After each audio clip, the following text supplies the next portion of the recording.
Քիչ բարդ կլինի բոլորի հետ այս պահին ծանոթանալ, սովորաբար յուրաքանչյուր դասից առաջ փորձում եմ այդպիսի մի հնարավորություն ընձեռել, որովհետև ի վերջո տարբեր միջավայրերում հանդիպելու ենք եւ սա էլ հաղորդակցման մի ձև է, որը միասին ունենալու ենք։ Հույս ունեմ, որ այդ դասընթացներից հետո իսկապես ձեռք եք բերելու լուրջ գիտելիքներ տարբեր մասնակիցների կողմից եւ ինչու՞ չէ միմյանց հետ եք փորձելու փորձի փոխանակում իրականացնել։ Թեման, որի մասին խոսելու եմ, արդիականն է, այնքանով, որ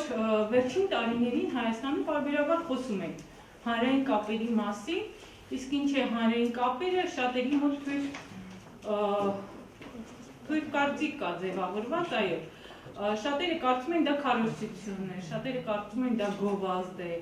շատերը կարծում են դա լոբիստական աշխատանք է, բայց ընդհանուր առմամբ դրանք այն գործիքներն են, որոնք օգտագործում են հանրային կապերում։ Եվ այս առումով փորձել եմ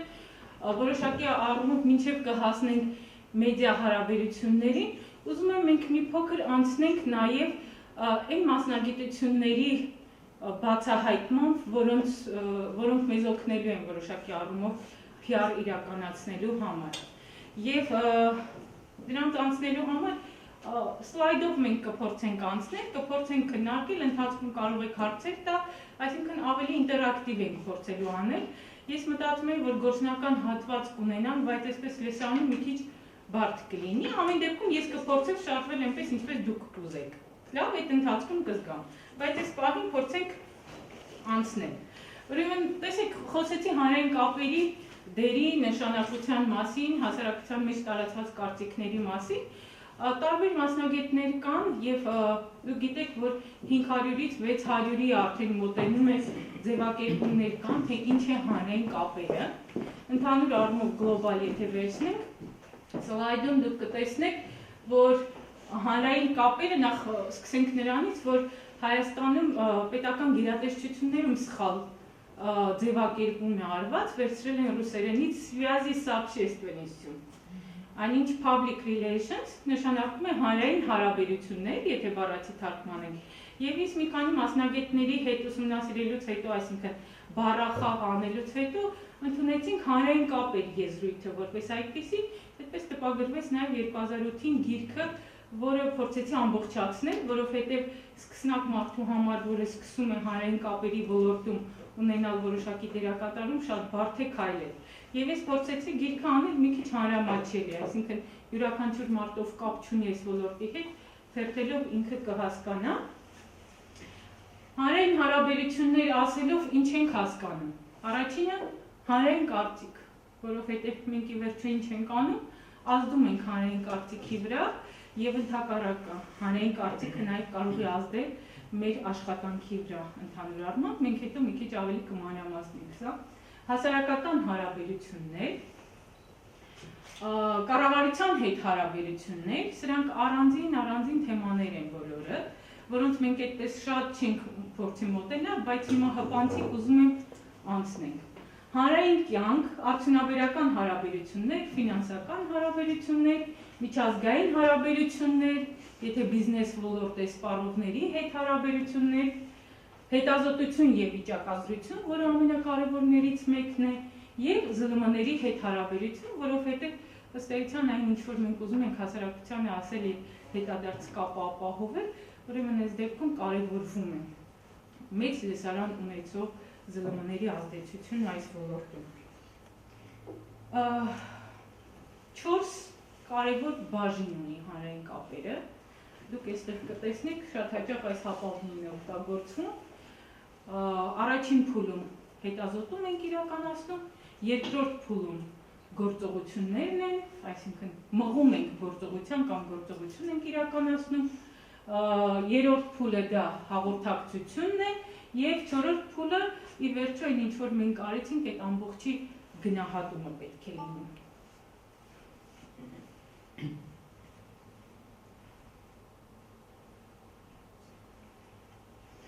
Ես արդեն քիչ առաջ ասեցի, որ 600-ի է արդեն մոտենում բոլոր այն սահմանումները։ Ուրեմն ոլորտում ովքեր որ փորձում են որոշակի ներդրում անել, իրենց փորձից փորձում են նաև սահմանումներ տալ։ Դուք կտեսնեք տարբեր սահմանումներ հանրային կապերի հետ կապված, ամենաարդիական եւ կարևոր սահմանումը, որը փորձում եմ տեսնել, դա ինստիտուտի կողմից ուսումնասիրված, այսինքն 450-ից ավելի սահմանումներ ուսումնասիրելուց հետո բրիտանական PR ընկերությունը այսպիսի սահմանում փորձեց տալ։ Հանրային կապերը պլանավորված երկարատև աշխատանք է,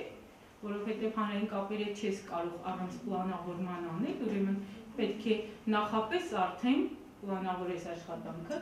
երկարատև աշխատանք է, ինչ որ թույլ պատկերացում կա, որ 2 ամսում կարելի է PR անել,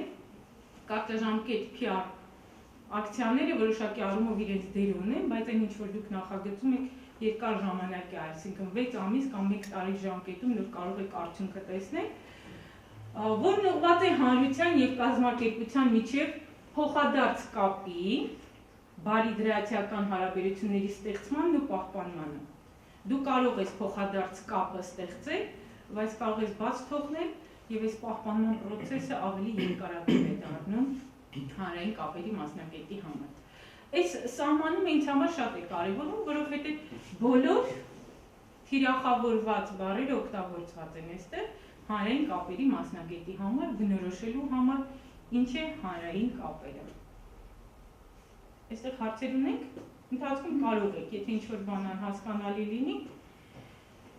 Մյուս կարևոր բանը, որը հանրային կապերի մասնակետը պետք է իմանա, ինչն է, ում հետ ենք մենք աշխատում։ Ով է այդ հանրույթը, որովհետև դուք գիտեք, որ PR-ի երկու տեսակ կա, արտաքին եւ ներքին։ Արտաքին PR-ը դա երբ որ մենք մեր կազմակերպությունից դուրս ենք իրականացնում, հանրույթը արդեն դուրս գտնվողներն են, դրանք ընտրողներ, տեղացի բնակիչներ, պատվիրատուներ, գնորդներ, շահառուներ, ում հետ որ աշխատելու են կազմակերպությունից դուրս։ Եվ մյուս հանրույթը դա ներսում գտնվող աշխատակիցներ, օրինակ պետական համալսարանի համար կարող են լինել դասախոսները, աշխատակիցները, ուսանողները, ովքեր գտնվում են մեր կազմակերպության ներսում։ Եվ հանրույթին այս առումով մենք փորձում ենք նաև դասակարգել։ Ընդ որում պետք է ասեմ, որ մենք իրենց ուղղությամբ տարբեր մոտեցումներ ունենք։ Եթե մենք խոսում ենք PR ծրագրերի մասին, մենք մեր աշխատակիցների համար խրախուսական այլ բաներ կարող ենք մտածել, իսկ արտաքին աշխարհի համար դեպի այլ։ PR-ի փոխհարաբերություններն այն մասնագիտությունների հետ։ Սա կարևորվում է ինչու, որովհետև հենց հիմա Հայաստանում տարբեր մասնագետների հետ բանավեճ է ընթանում։ Մարքետոլոգները ասում են, որ PR-ը մարքեթինգի մաս է, եւ դուք սա կտեսնեք։ Սոցիոլոգները ասում են, սոցիոլոգիան գիտությունների հիմքն է եւ ամեն ինչ սկսվում է սոցիոլոգիայից, ուրեմն PR-ը սոցիոլոգիայի հատված է։ Շատ մասնագետներ կան եւ ես էլ այդ մասնագետների հավանություն եմ տալիս իրենց կարծիքի, ես կարծում եմ, որ բոլոր այն գիտությունները, որոնք կարող են օգտակար լինել, հանրային կապերի մասնագետի համար ընդհանրապես գործիք է, որով կարող ենք հասնել մեր ընդհանուր նպատակին։ Որոնք են այդ մասնագիտությունները, դուք այս շարքը կարող եք նաև ընդլայնել, բրենդինգը, որ օգտագործում ենք, գովազդը, մարքեթինգը, image making-ը, publicity, speech writing-ը, լոբիստական աշխատանքը, լոբիստական խմբերի հետ աշխատանքը, այսինքն հոգեբանությունը, սոցիոլոգիան, եթե խոսենք գիտությունների մասին, այս ամեն ինչը մենք ժուրնալիստիկան ի վերջո, մենք որպես գործիք ենք օգտագործում այս ամենը, որպեսզի հասնենք մեր ամենակարևոր կետին, այն ինչի, որ ուզում ենք հրապարակայնացնել, ինչի մասին ուզում ենք շատ իմանալ եւ ինչը ուզում ենք, որ ապահովի շրջադարձը։ Քարոզչության մասին պետք է խոսենք, քարոզչություն շատերը ասում են, որ քարոզչությունը եւ PR-ը դրանք նույն բաներն են։ Այստեղ շատ կարևոր բան կա, որ պետք է հիշենք։ Քարոզչությունը տրվում է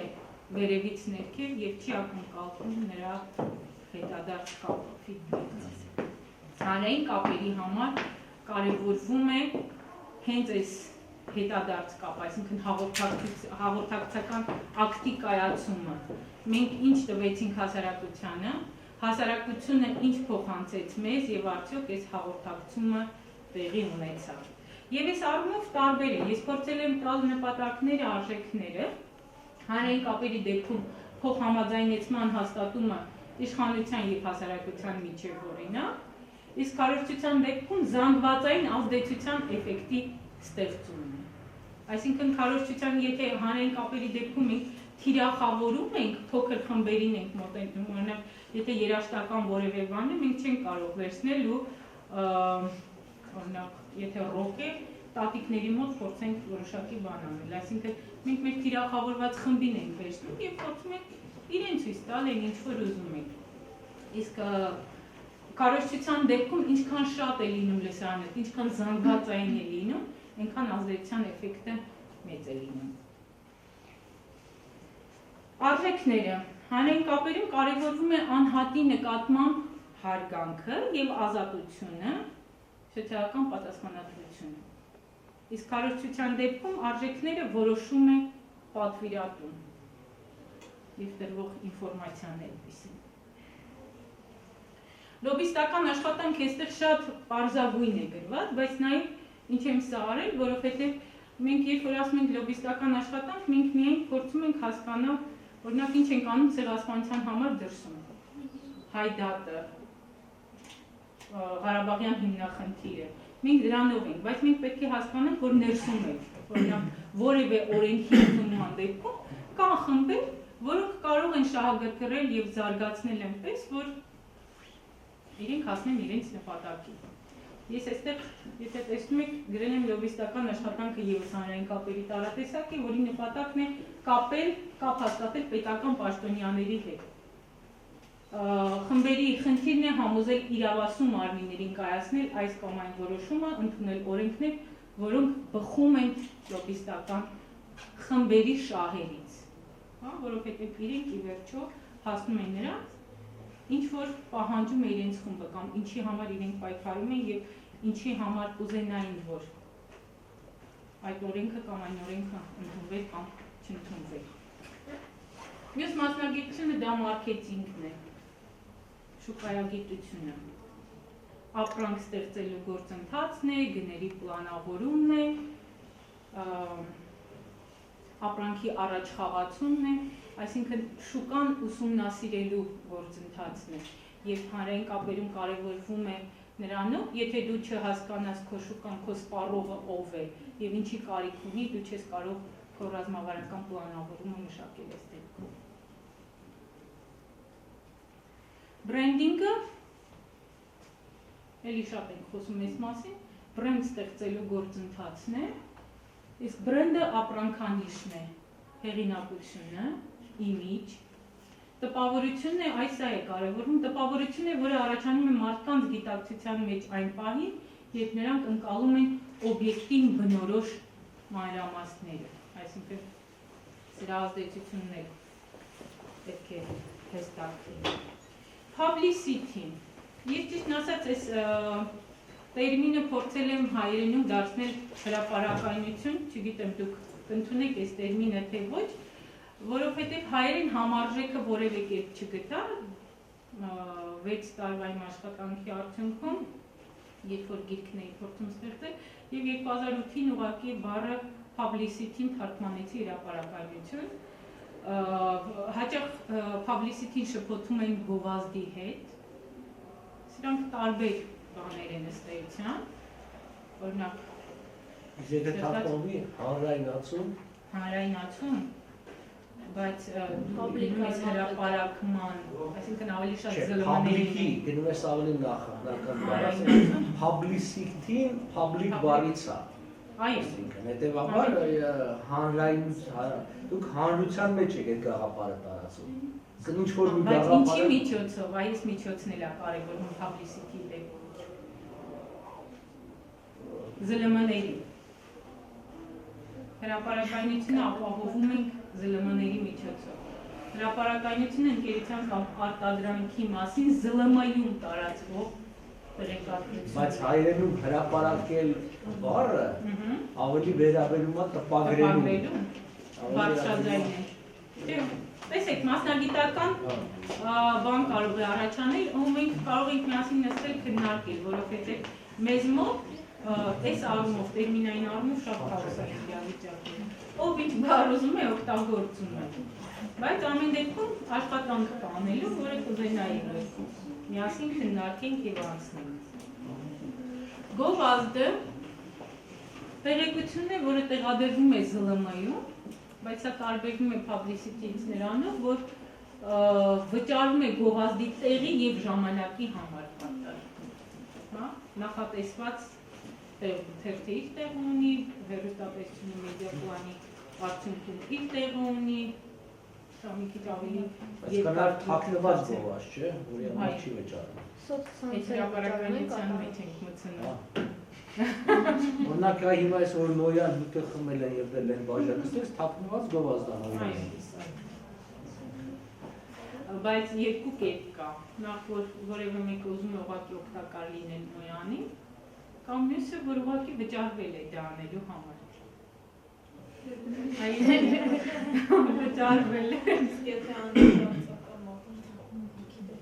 Անգիտակցական մակարդակում նպաստում ենք, այստեղ հրապարակայնություն ենք ավելի շատ ապահովում։ Սոցցանցերում են գովազդը վճարում։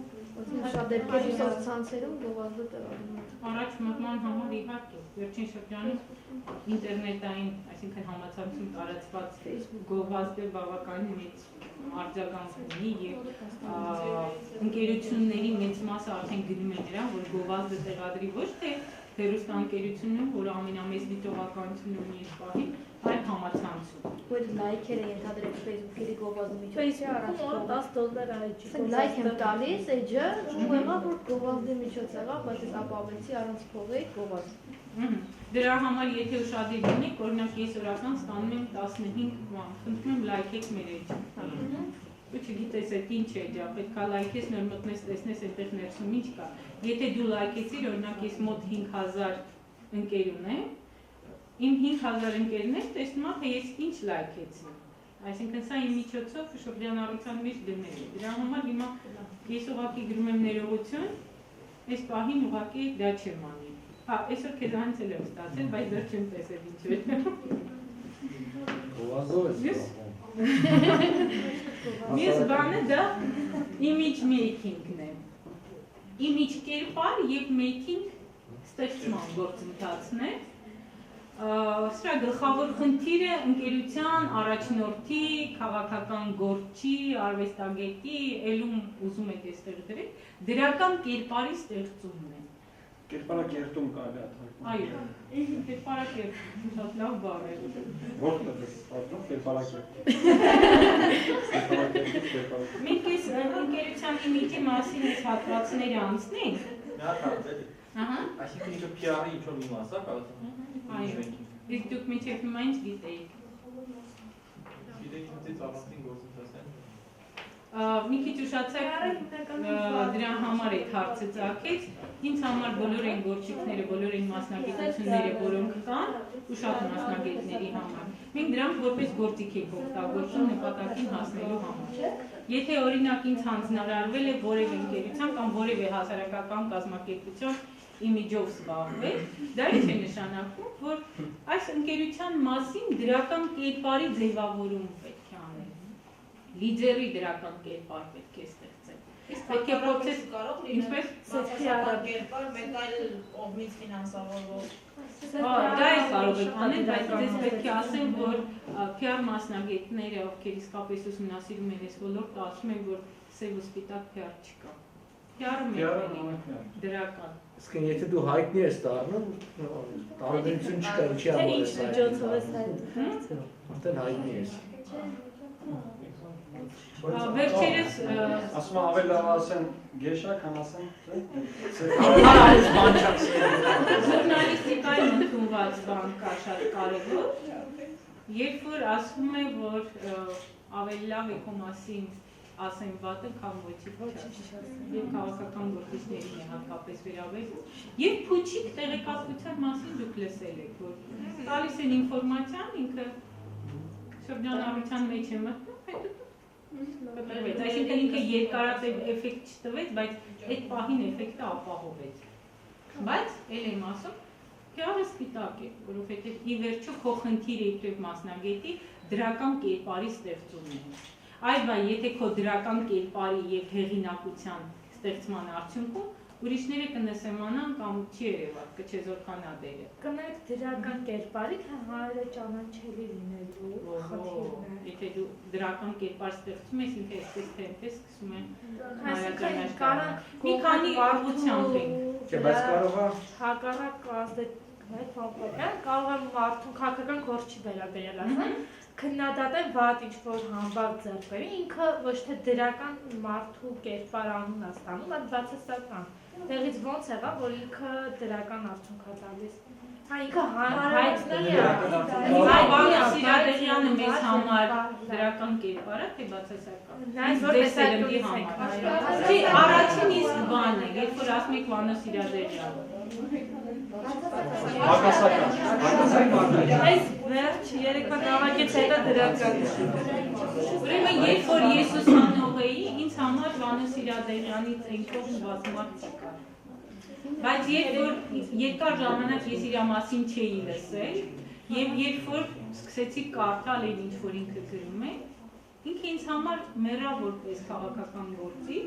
բայց ինձ համար մնաց մարդ, որը հետաքրքիր ստեղծագործում է։ ինքը որպես Այսինքն սրանք տեսեք ժամանակ կար այստեղ, ինչի հետ ասեցի, որովհետև ժամանակի անցման խնդիր կա։ Ամենաբացասական կերպարին դու կարող ես որոշակի ժամանակ դադար տալ եւ բերել Բայց հնարավոր է որ նույն վիճակի հասնի օրինակ Արտաշես Գեղամյանը, որ որպես ուրիշ բան ներկանալու բան Չէ, դες բացառություններ լինում են։ Որովհետև այստեղ լսելու ունակությունը կա։ Ես շատ հարգում եմ, շատ խելացի մարդ է, բայց եթերում, եթե դուք ուշադիր լինեք, իր հետ աշխատանք պետք է տարվեք, ինչպես Սադոյանի հետ էիք ժամանակի տան։ Չեմ ուզում անձնավորել, չանձնավորել, բայց ամեն դեպքում այն խնդիրները, որոնք արկա են, այդ մասին պետք է խոսել, այսինքն մարդը նաև լսելու ունակություն պետք է ունենա։ Դու ինչ եք ասում հանրային կապերի հիմքը հաղորդակցությունն է։ Հաղորդակցությունը մոնոլոգ չի ենթադրում։ Ինքը ենթադրում է հաղորդակցություն։ Եվ ստիմուլ, եթե կա, ռեակցիան պետք է լինի, այդ բանաձևը կա։ Գրատախտակ եթե լիներ ցույց կտայի, ստիմուլի ու ռեակցիայի այս հարաբերությունը բերում է նրան, որ մենք հաղորդակցման ակտը ի վերջո տեղի ունենում։ Եվ այս դեպքում, եթե քաղաքական գործիչը հյուր է գնում որևէ հեռուստաընկերություն, ամբողջ ընթացքում խոսում է, չնայած պետք է ասեմ, որ քաղաքական գործի տեսանկյունից հետաքրքիր մի բան կա։ Եթե դու գնացել ես եթերի, պետք է ասես այն ինչ որ դու ես ուզում, անկախ նրանից ինչ հարց է տրվում, ինչ հարց չի տրվում։ Դու գնացել ես քո նպատակներին, բայց եթե դու չես լսում ու այս ընդհանուր գործընթացը տեղի չունենում, այստեղ ինչ որ բան կտրվում է, մարդ ուղղակի մի քիչ հետո թեքվում ասում, ավելի էս մարդ էլի խոսեց։ Այս դեպքում այն արժեքները, որոնք մարդը ունի, ուղղակի կորցնում է։ Բոլոր դեպքերում, PR-ի դեպքում հավասարակշռության խնդիրը կա։ Մենք միշտ չափի մեջ պետք է այս ամենին մոտենալ։ Տեսեք, ում մասին խոսք գնաց, Վանո Սիրադեղյան, Արտաշես Գեղամյան, այսինքն ի վերջո PR-ը աշխատել է։ Եվ մենք հիմա իրենց մասին ենք խոսում, ոչ թե ասենք ուրիշ քաղաքական գործիչների մասին։ Դե վատ ուրիշների կային, բայց ամենավատի մասն է խոսում։ Օրինակ երեք ինձ հարցադրում եղավ Զարուհի Փոստանջյանի կերպարի հետ կապված։ Այս պահի դրությամբ շատ ես հույս ունեմ, որ սա հետո չի հրապարակվելու, այն մնալի Ամերիկայում։ Մենակ 5000 Ինձ համար տեսեք դրական լիքը արժանինքներ կան։ Կնոջ կերպար, համար կնոջ կերպար եւ խելացի կնոջ կերպար, որը ունի ընտանիք, ունի երեխաներ, այսինքն կայացած է այդ առումով եւ որևէ խնդիր չկա։ Մարդ, որը հիմա խմբակցություն է ղեկավարում, բայց հասցրել է նրան եւ տղամարդկային հասարակությունները հասցրել նրան, որ իրան լուրջ չեն ընկալում։ Ուրեմն մենք այս կերպարի հետ լուրջ աշխատանք ունենք անելու։ Այսինքն ինքը նաեւ դրա ցանկությունը պետք է ունենա։ որովհետև ափսոս է ունենալ լիքը արժանինքներ ու գալ մի տեղ սայթակում անել կամ չանել այդ սայթակումը, բայց վերաբերմունք ստեղծես բոլորի մոտ եւ այս վերաբերմունքի արդյունքում անկում ունենալ։ Ով էլ որ իրան հարգում է, հիմա եկել է այն իրավիճակումը հայտնվել, որ ասում է ստոպ, էլի խոսեց, բայց տենց չպետք է լինի։ Այսինքն մենք մեր գործողություններում կյանքում էլ այդպես, ընտանիքում էլ այդպես։ Մենք մեր գործողություններում պետք է միշտ զգանք այդ չափի զգացողությունը ու առաջ գնանք։ Քաղաքական գործ չի պարագայում առավել ևս։ Բայց ես ամեն անգամ զարմանում եմ ինքը ինչքան սառնասիրտ է այդ ամեն ինչին վերաբերվում։ Այս ամեն կին չի կարող դա անել։ Եթե նստել լացեր հաստատ մինչև վերջ կկործանվեր։ Հիմա էլի տարբերակ։ Քաղաքական գործ դառնալու համար պետք է զգայարանները աշխատել։ Ամենը սառնասրտությունն է աշխատում դա։ Չէ, հասարակաշրջանությունը ու սառնասրտությունը իրենց տեղն ունեն, բայց իբրև կին գործիչ որոշակի բաներ կան, որոնք պետք է օգտագործի։ Բայց եթե ուշադիր ենք լինում, նույն ասենք կարծում եմ PR-ի տեսանկյունից էլ հետաքրքիր կլինի դա ուսումնասիրել, կին քաղաքական գործիչներն ավելի շատ, այսպես ասած, տղամարդկային բնավորության գծեր են ձեռքբերում։ Այսինքն այդ կոպտություն, կոշտություն, այդ սովորություն։ Ես չի համաձայնի, ես ձեզ ասեմ, տղամարդկային հասարակությունն է այդպես ուզում, որ այդ կանայք այդպեսին լինեն, իրենց ոգին չունենան երկրորդ կեսին։ Հասարակության մեջ հենց այդպես էլ կա, որ կանայք են շատ առաջ գնում, մարդիկ, որոնք չունեն ընտանիք ի վերջո, որոնք կարող են հասնել վերևում։ Բայց նաև պետք է սա խրախուսում, գենդերի մասին վերջերս շատ այդպես մեծ տարածում եղավ, ձեզ ասեմ, որ ԶԼՄ-ների անգրագետ աշխատանքի արդյունքում մենք ունեցանք այն ինչ որ ունենք, այն ինչ որ գենդերն է նշանակում եւ այն ինչ որ այսօր մատուցում են, լրիվ հակառակ բևեռներում են գտնվում։ Ու որևէ մեկը մասնագիտորեն չի ասում, լավ, վերջ տվեք եւ անցնենք առաջ, որովհետեւ կնոջ եւ տղամարդու սոցիալական դերը հասարակության մեջ բնորոշել, որ սա մարդու կողմնորոշումների կապ ունի, կարծում եմ ամենամեծ սխալն է։ Եվ սրա մեծ մեղավորը հենց իմ գործընկերներն են։ Իրենց տրված ինֆորմացիաներ ԶԼՄ-ներով, որը հասցրեց նրան, որ հասարակության մեծ մասը հիմա ասում է գենդեր, գեյ բառերը հավասարություն նշանակում։ Վերջնից օրենքի մեջ դերգետած կետերն են սխալ, որովհետև օրենքը բնորոշում է գենդեր, ու տակը նաև դրանց մասին է խոսքը։ Տենց բան չի օրենքը։ Կամակի օրենքի Եկեք ասենք, բայց այս թեմայի շուրջ եթե կհետաքրքրի մի օր կարող ենք քննարկում անել, ու մասնագետները բառար կարող են դա բացատրել։ Ես ուղղակի այս պահին չեմ ուզում անցնենք։ Ուրեմն ԶԼՄ-ների ներկայացուցիչների հետ գրագետ փոխհարաբերություններ հաստատելու մշակույթը կոչվում է մեդիա հարաբերություններ։ Ըստ էության մասնագետների կողմից ուսումնասիրվող ամենամեծ ոլորտն է, որովհետև շատերս չեն կարողանում աշխատել հենց ԶԼՄ-ների հետ։ Ըստ էության ԶԼՄ-ների ներկայացուցիչները, լրագրողները մեր գործընկերները պետք է լինեն, մեր ընկերները պետք է լինեն, եւ մենք մեր ընկերներին պետք է նաեւ հասկանանք, որ կարող են վտանգավոր լինել։ Այսինքն միշտ իրենց հետ դիստանցիոն հարաբերություն պետք է լինի, բայց ազնիվ պետք է լինի։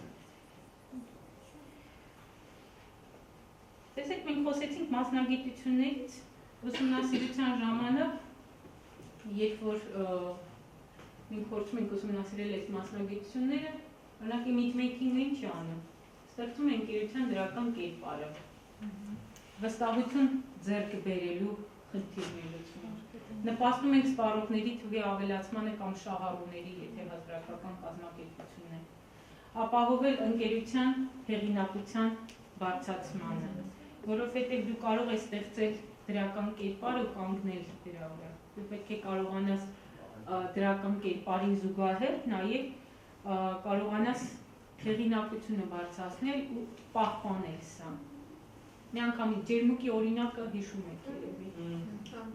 Ինչու այդ ամբողջ աղմուկը տարածվեց, որովհետև համապատասխան մասնագետները արագ չարձագանքեցին։ Մեկ շաբաթ ամբողջ ինֆորմացիան հեղեղվեց, ամբողջ ԶԼՄ-ները խոսում են այն մասին, որ մկնդեղ կա,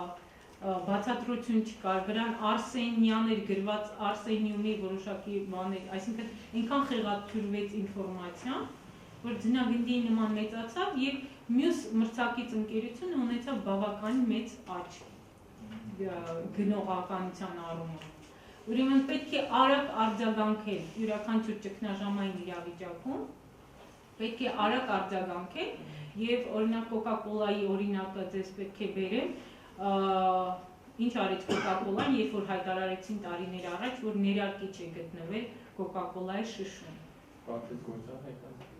Իրենք չկորցրեցին պահը, իրենք պատվիրեցին հեռուստաեթերում բավականին շատ ժամանակահատված վերցրեցին, prime time, եւ այդ ժամին փորձեցին հեռարձակել բոլոր այն գործողությունները, որոնք տեղի են ունենում։ Այսինքն ոնց է փոքրիկ այդ կապսուլան գնում հալվում, ձևավորվում դառնում շիշ, շիշը որտեղ է գնում լվացման, լվացումից հետո որտեղ է գնում, այսինքն այն բոլոր գործողությունները, որոնք գործարանում տեղի են ունենում, այդ ամբողջ ինքը պրոմո բլոգակի նման պատրաստեց եւ եթեր է տալիս։ Սրա արդյունքում մարդիկ հասկացան, որ ուղղակի այդ ցանցից չէր կարող ներարկիչը հայտնվել շշի մեջ եւ այսպես կանխեցին։ Իսկ ջերմուկի օրինակը բերեց նրան, որ նրանք 6 ամիս հետո նոր կարողացան հետ բերեն այն հեղինակությունը, որը ունեին։ Իսկ 6 ամսվա ընթացքում ինչքան գումար կկորցնի ընկերությունը։ Բավականին շատ։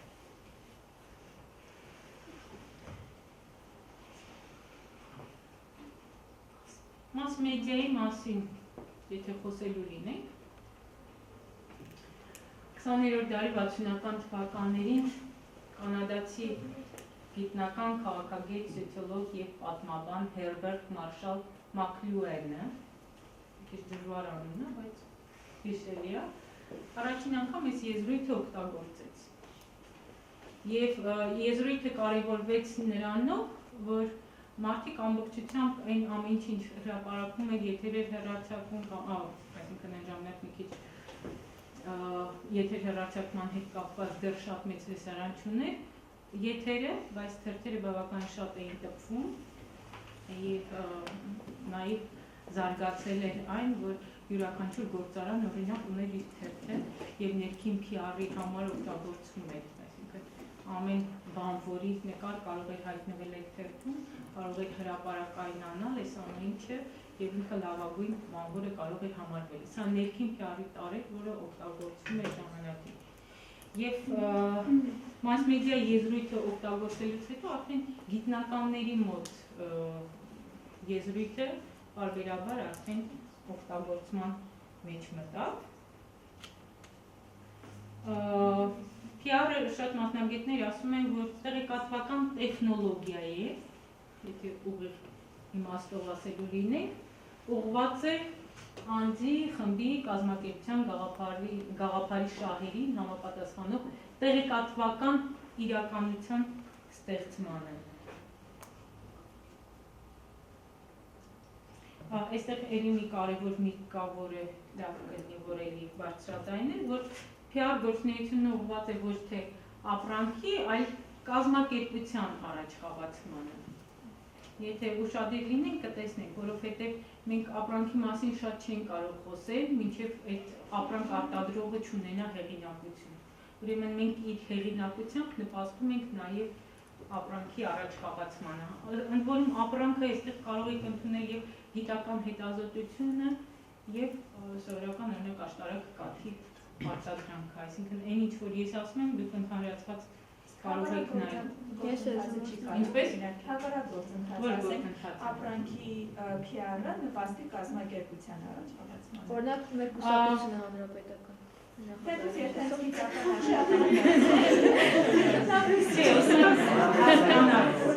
ասենք օրինակ եթե զուտ գիտական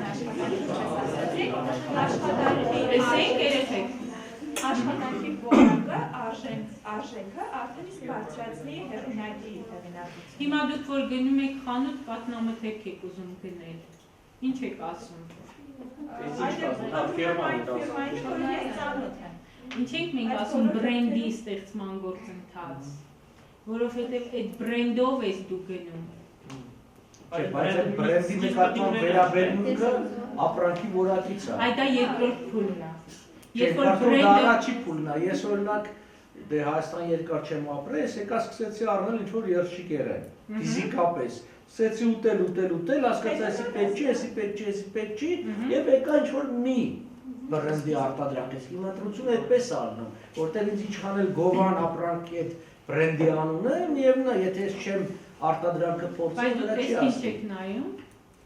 Առանձնապես չէ։ Ես ավելի համային բաներ։ Ընդհանրապես ասեմ ձեզ,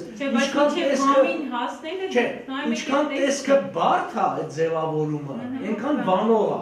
Որտեղ որ արևմուտքում հակառակն է գնում, այսինքն նրանք գնում են հնարավորին նվազագույն փաթեթավորման, որտեղ լուրջ փաթեթավորումը համարվում է էկոլոգիապես վնասակար։ Այսինքն այդ խնդիրը այլ ծայրահեղություն է, որովհետև արևմուտքում օրինակ 2000 թվականին ես հայտնվեցի Եվրոպա, Գերմանիայում, եւ այնտեղ ինչ տեղի ունեցավ, մտա խանութ, գնեցի ամենալավ խնձորը, ամենալավ արտոֆիլը, ամենալավ, այսինքն խանութից ու զարմացա, որ ինչի այն փչացածը թան, իսկ սա էժան, այս մարդիկ չեն հասկանում։ Հետո բերեցի ու հարևանից հարցնում եմ, ասում եմ չհասկացա, ինչեր է, ես ասում եմ, բա դու չգիտես, նա բնական է, այսինքն որի մեջ ворդ կա, որը ասենց ճմրթված վիճակում է, դա էկոլոգիական մաքուրն է։ Եվ այդ առումով ես հասկացա, որ պետք չի նայել դեռ 2000 թվականին, պետք չի նայել դրան։ Բայց ըստ էության առաջին անգամ մենք կարող ենք գնալ խանութ ու որոշենք, բայց շատերի մոտ առաջին այս բանը հոգեբանական գալիս է փաթեթավորումը, տեսքը։ Բրենդի ընկալումը, հետո երբ ուսումնասիրություններ կան սրա հետ կապված, ուրեմն 89%-ը բրենդին է նայում։ Երբ որ բրենդը հավանեց, այսինքն տարավ տուն եւ ինքը փորձարկեց հագուստը, ուտելիքը, ինչ-որ բան, դրանից հետո նա կարող է դա գնի, կամ կարող է ասի ոչ, այս բրենդի ապրանքը վատն է, ես գնում եմ գնելու մյուս բրենդի ապրանք, այսինքն բրենդից է գնում դեպի ապրանք։ Սովորաբար։ Ինչպես? Ապրանքից էլ բրենդ գնում։ Օրինակ ինչ, ուզում եմ, էդ էլ է հնարավոր, այսինքն որևէ բան բացառել հնարավոր չի, որևէ բան բացառել հանրային կապերում երեխեք հստակ կանոններ ու բաներ չկար մեխանիզմներ։ Տեսեք, ասում են բան ամենալավ մասնագետները արևմուտքում են։ Ընտրական գործընթացում որոշ կուսակցություններ օգտագործեցին արևմտյան տեխնոլոգիաներ, բայց այդ տեխնոլոգիաները մենտալիտետին հարիք չէին, դրանք լավագույն տեխնոլոգիաներն էին գուցե ուրիշ հասարակության համար, բայց ոչ մեր հասարակության։ Մեր որ տեխնոլոգիաները ընդհանրապես ուրիշ ոլորտում է, դրա համար չգործեց։ Այսինքն միջընտրական չի, դրության օրն է այդ հիմնական մեխանիզմները, այդ պատճառով չգործեց։ Տեսեք, ասում ենք, այսինքն խնդիրը հենց դրանում է, որ յուրաքանչյուր հասարակության համար, ինչի մենք հանրային կապերում միշտ թիրախավորում մեր խմբերի, աշխատում ենք փոքր խմբերի հետ եւ մասնագիտացված խմբերի հետ, որովհետեւ այսպես էֆեկտիվությունը մեծ է։ Եթե դու ընդհանուր առումով ընտրությունների ընթացքում ով գնաց ընդհանուր խմբի հետ հանդիպեց, ինքը ավելի քիչ էֆեկտիվություն ունեցավ, քան այն մարդը, ով գնաց ուսուցիչների հետ առանձին հանդիպեց, բժիշկների հետ առանձին հանդիպեց, որովհետեւ յուրաքանչյուրի հետ հանդիպելու ընթացքում դու լեքսիկոն պետք է օգտագործես, իրենց միջավայրին հարիր խոսակցություն պետք է տանես, պետք է ծանոթ լինես իրենց խնդիրներին եւ քոնը առաջարկես։ Այսինքն սրա էֆեկտիվությունը ու մարդկանց վրա ազդեցությունը ավելի մեծ կարող է լինել, քան երբ որ դու մեծ լսարան ես վերցնում դրա համար հրապարակներում հանդիպումներ կազմակերպել։ Բայց մեծ լսարանում է դու թիրախային խումբ ես, չէ՞։ Թեկուզ մեծ լսարանում խոսելուց դու թիրախային խումբ ես ընտրում ու հենց այդ ուղղությամբ ես աշխատում։ Մեծ լսարան, եթե հրապարակում հավաքված է 8000 մարդ, Համընդհանուր մասնագիտությունների մասնակցություն ոչ թե կոնկրետ այն համընդհանուրեն ինչ որ ամբողջ Համընդհանուր խնդիրների մասին բոլորն են խոսում, այսինքն դա կարող է ունենալ ընդամենը մեկ օր եւ ավարտման փուլում, բայց բարբերաբար մեծ լսարանի մոտ չես կարողանա խոսել։ Գիտեք, այդ դեպքում sense խնդիր կա, օրինակ 7 տեխնացուներ են, 7 տեխնացուներից ով է որ ասի ես այսօր հանդիպում եմ այս ինչ վայրում ուսուցիչներից, ոչ մի ուսուցիչ չի գնա։ Մենակ մեկը կարա նենց անի, որ բոլորը պարտադիր գնան։ Այսինքն 6-ի քարոզարշավը գծախողվի։ Դպրոցի տնօրենը։ Ահա, մենակ դպրոցի տնօրենը մեկի դեպքում պարզակ ասի դա։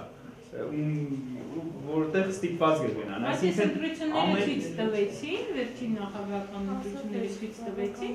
որ ամեն դեպքում ով է ուզում ալիի տեխնացուն մարդիկ հավաքում են։ Որտեղ ուզում են բան լսել։ Ուզում են այլ, շատերը Մեկին պիտի մասնավորեցնեմ հավատում են, էլի։ Ո՞վ հավատչել վրա, մեկին պիտի հավատում։ Քարոզարշավ ինքը լուրջ գործընթաց է, այնպես որ բավականին մանրամասն տարեր կան, որոնք օգտագործելուց աշխատելուց հետո հասնում որոշակի արդյունք։ Փյար գործիքները, սովորաբար մարդիկ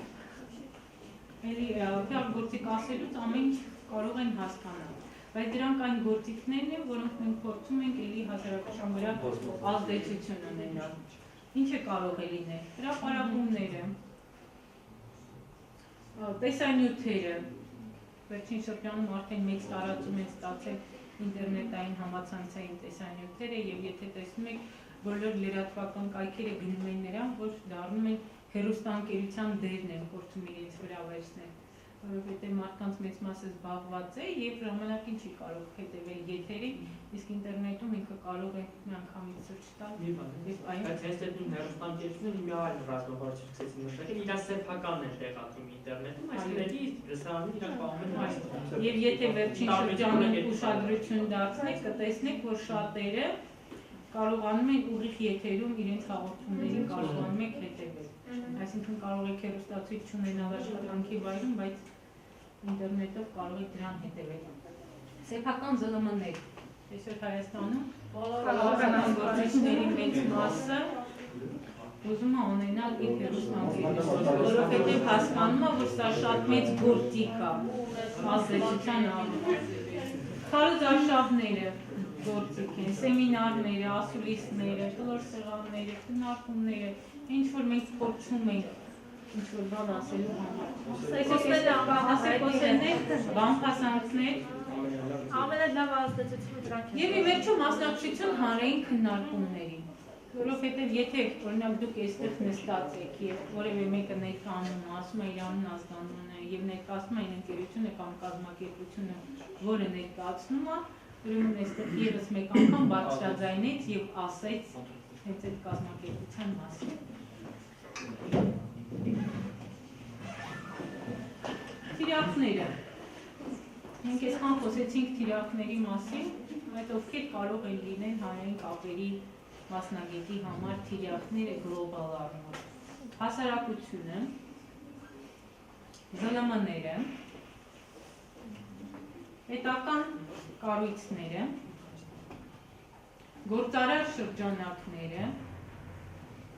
կազմակերպության աշխատակիցները, հասարակական կազմակերպությունները եւ էլի կարող ենք այստեղ այս շարքը մեծացնել, որովհետեւ յուրաքանչյուրի հետ առանձին ենք աշխատում։ Հիմա եթե օրինակ բերեմ ազգային ժողովում որևէ օրենք քննարկելու համար, հանրային լսումների օր կա եւ յուրաքանչյուրը ով է ոլորտի մասնագետն է, տեղեկանում է այդ մասին եւ կարող է կարծիք ասել։ Ուրեմն ունենք ստեղծած հասարակական կազմակերպությունների բազա եւ յուրաքանչյուր անգամ օրենքի քննարկման ժամանակ իրենք հրավիրում են հատկապես այդ հասարակական կազմակերպության ներկայացուցիչներին։ Գործարար շրջանակները, որևէ ծրագիր ենք ուզում իրականացնել եւ այդ ծրագրի հետ կապված ուզում ենք որոշակի ֆինանս հայթայթել։ Ինչ անել, մենք օգտագործում ենք, վերցնում ենք հենց այն գործարար շրջանակը, որը կարող է մեզ օգտակար լինել այս առումով։ Այսինքն սա էլ պետք է հասկանանք, հատկապես ում կհետաքրքրի այն միջոցառումը, որը մենք ուզում ենք իրականացնել։ Հաջողության գործոնները մենք քանի րոպե ժամանակ ունենք։ 35։ 35, լավ, ուրեմն հանգիստ կարող եմ ասնել։ Պիար մասնագետի համար ամենակարևոր բաները փորձել եմ այստեղ դերել։ Ինչը կարող է լինել այն բանալին, որը կբերի հաջողության։ Առաջին բանը, որը մենք կարող ենք ուշադրություն գրավել, դա մեր գրագետ խոսքն է։ Ինչքան էլ սովորաբար ասում են տգեղ մարդիկ չեն լինում, բայց ինչքան էլ վատ ներկայացված լինի մարդը, երբ որ ինքը սկսում է խոսել եւ ինքը խոսում է գրագետ, ինքը միանգամից ուշադրություն է գրավում։ Ուրեմն սա հաջողության գրավականներից մեկն է։ Համոզելու արվեստը։ Սա հետաքրքիր բան ունի իր մեջ, գիտեք, սոֆիստները ժամանակին ինչպես էին ելույթ ունենում եւ ինչպես էին իրենք հայտնի հասարակությանը, ուրեմն նրանց միջոցով փորձում էին ազդեցություն գործել, այսինքն խմբերի հասարակության վրա։ Եվ այս առումով համոզելու արվեստը դա նաև կայանում է նրանում, ինչ մենք լսեցինք, հասկացանք հասարակության այս խումբը, ինչ կարիք ուներ, ինչ պահանջ ուներ, եւ ըստ դրա ձևավորեցինք մեր խոսքը եւ փորձեցինք համոզել։ Վստահության նվաճումը։ Եթե դուք հեղինակություն չլինեք, ընկալելի չլինեք այդ խմբի համար, դուք չեք կարող վստահություն ներշնչել։ Եթե վստահություն չներշնչեցիք, ուրեմն չեք կարող նաև համոզել։ ԶԼՄ-ների խորը իմացություն։ Հայաստանում էլի տարածված կարծիք կա, որ ժուրնալիստը չպետք է դառնա PR մասնագետ։ Բայց իմ փորձը եւ այն մասնագետների փորձը, ովքեր այսօր աշխատում են հանրային կապերի ոլորտում, բերում է ասելու այն, որ եթե դու ժուրնալիստ ես եղել եւ լրագրողի հոգեբանությունը գիտես, քեզ շատ հեշտ է աշխատել ԶԼՄ-ների հետ, որովհետեւ դու գիտես ինչ ասել, ինչպես ասել։ Հաշվի առնելով այն հանգամանքը, որ մեդիա հարաբերությունները դրանք ամենակարևորն են PR մասնագետի համար, շփման առումով եւ ընդհանրապես ազդեցության առումով։ Ճկունությունը հանրային կապերի մասնագետի համար, որովհետեւ նույն կողմնորոշվելու ունակությունը ամենակարևորն է, որ դու կարողանաս ճիշտ ժամանակին, ճիշտ տեղում ասել այն, ինչ որ պետք է։ Կոնֆլիկտների կառավարումը։ Բոլոր կոնֆլիկտները սկսվում են չհաղորդակցվելուց։ Նարնջի պատմությունը չգիտեմ, գիտեք թե չէ։ Կոնֆլիկտների կառավարման առումով բանակցությունների, այո, երբ որ երկու հոգի վիճում են, արդյունքում երրորդը մոտենում է եւ ասում է, լավ, ինչու եք վիճում։ Մեկը ասում է, այո, կեղևն եմ ուզում թխված պատրաստելու համար, իսկ մյուսը ասում է հյութն եմ ուզում։ Այսինքն հանգիստ յուրաքանչյուր թեմայի շուրջ հաղորդակցման արդյունքում մենք կարող ենք կառավարել վերաճող կոնֆլիկտը։ Բարդույթների հաղթահարումը։ Եթե մենք բարդույթավորված լինենք որոշակի միջավայրում եւ ընդհանրապես մասնագիտական շրջանակում, մենք չենք կարող էլի վստահելի լինել, այսինքն համոզելու առումով մենք էլի կկորցնենք որոշակի գործընթացում կորցնելու ենք մեզ։ Խնդիրներ լուծելու ունակությունը, սա ինչ է նշանակում որոշումներ կայացնելու գործընթացը։ Այսինքն մենք մասնակցային գործընթացում պետք է հասնենք նրան, որ որոշումները կայացվեն։ Իսկ սա նշանակում է, որ դուք կարող եք խնդիրներ լուծել։ Եվ ամենակարևոր բանը, մեր գործունեությունը պետք է թափանցիկ լինի։ Թափանցիկ պետք է Յուրաքանչյուր անգամ պետք է հստակ պատասխան տալ որոշակի դեպքերի։ Բերեմ օրինակ, ասենք Հայաստանում յուրաքանչյուր գերատեսչությունում, երբ որ ԶԼՄ-ի ներկայացուցիչ օրինակ աշխատում է, նախարարից որևէ հարցազրույց է ասում, չէ՞։ Եթե հանրային կապերի մասնագետը չփորձեց բերի նրան, որ տեղի ունենա այս գործընթացը, հարց եւ պատասխան, ուրեմն կորցնում ենք գործընթացի առավելությունը, որովհետեւ հանրային կապերի մասնագետ մամուլի քարտուղարի գործառույթը նրանում է, որ ինքը միջնորդ լինի ԶԼՄ-ի եւ պաշտոնյայի միջեւ։ Եթե ինքը միջնորդ չհանդիսացավ, ուրեմն իր գործը ամբողջությամբ չկատարեց, այսինքն թափանցիկություն գործի առումով։ Դուք տեսնում եք, հիմա ստեղծում են լիքը կայքեր, ընկերությունը ստեղծվեց առաջին բանը ինչ անում։ Կայքը ստեղծում է, Facebook-ում էջը ստեղծում է, լայքերը ավելացնում են, ինչի համար, որովհետև ուզում ենք հրապարակայնացնենք այն ինչ որ ուզում են։ Օրինակ, այս կենտրոնի մասին ես կենտրոն հեռուստատեսության լրատվականից իմացա։ Ինձ շատ հետաքրքիր էր, որ անդադ կարդում ես կամ ստանում ես հաղորդագրություններ, որ այս կենտրոնը բավական մեծ ծրագրեր է անում, հանդիպում կազմակերպեց սա արես նա, վերջապես ունի գրասենյակ։ Ուրեմն այս առումով թափանցիկության ապահովման առումով շատ կարևոր է մնում։ Ուրեմն հարցնում եմ, այս ընդհանուր մարդու կտրվածքով եք նայում, թե մարդը ինչպիսի հատկություններ պիտի ունենա, թե կազմակերպությունը ինչպիսին պիտի լինի։ Հանրային կապերի մասնագետ։ Առաջինը կառանձնացնել նախ արտաքին տեսքը, որտեղ արտաքին տեսքն է շատ բան ասում, ու խարիզմատիկ լինելը, որտեղ դու խարիզմատիկ ես, ուրեմն դու կարող ես ամեն ինչ անել։ Ուրեմն եթե այս մասին խոսենք, մենք ավելի ենք մանրանում, ես դիտմամբ որոշակի բաներ էստեղից հանեցի, որ շատ չլինի, այո, հագուստը շատ կարևոր է, որովհետև դու չես կարող տեսք ասելով ինչ ենք հասկանում։ Դե մարդու մոտեցումը, թե ինչպես է ինքը արտաքինով դիմացինը ընկալում իրար։ Օրինակ, եթե տեսնեմ ինչքան ես ամեն ինչ տիրապետի, լինի կեղտոտ շորերով, հրաշով կամ ինչ-որ, այսինքն ինքից կվանում, ես չեմ ինչ հետաքրքիր ունի գրակեց խոսք, համոզել ունակություն եւ այլն։ Դու կարող ես այդ ամեն ինչը արտաքին հագուստից բացի խարիզմատիկ լինելը։ Առաջին իսկ պահից տեսեք, այս էլի երշիկի գործընթացն է։ Առաջին իսկ պահից դու նայեցի իր արտաքին տեսքի, բայց երկրորդ փուլում դու արդեն չես նայում ես համին, նայում ես մարդու խելացությանը։ Բայց այդ առաջի փուլը Այստեղ ուրիշ բան կա, փորձ գիտեք ինչա ցույց տալիս, որտեղ ես Հայաստանում ասենք, բայց շատ կարևոր է հակառակ սեռի լինելը։ Օրինակ ասեմ, քանի որ մեր լրագրողների մեծ մասը լրագրողուհի են, իրանք տանել չեն կարողանում մամուլի քարտուղարուհիներին։ Դա մի ահավոր բան է, հա, ես տեսել եմ, որ գալիս են ինձ բողոքում են, որ դες մի ժամանակ խոսնակ չէ, որ այս ինչ ասենք սպիտակ չուլկիներով է գալիս, չի սազում իր կարմիր կոշիկների, այսինքն իրանք ամբողջ պրես կոնֆերանսից ինձ մանրամաս պատմում թե ինչ երակել եւ ոնց էր ակել, որովհետեւ այդ նույն սեռի արկայությունը կա ենթագիտակցական մրցակցություն, որովհետեւ այդ լրագրողին համարում է, որ այն կին աղջիկը, որը իրան բան է, իրանից ավելի լավը չի։ Դրա համար այդ մրցակցությունը բան է։ Այ երբ որ մենք խոսում ենք կանանց մասին եւ տղամարդ կանանց մասին, հենց այդ է, որ կինը կնոջը չի հանդուրժում։ Հա, հենց այդ մրցակցություն կա։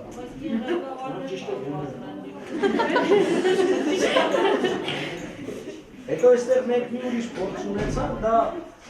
տեղային հոգեբանության ֆիլմացության խնդիրն է։ Իշեք երևի Կասիա Աֆգարյանի PR սխալները, երբ որ ինքը հանրապետության ղեկավարությանը հանեց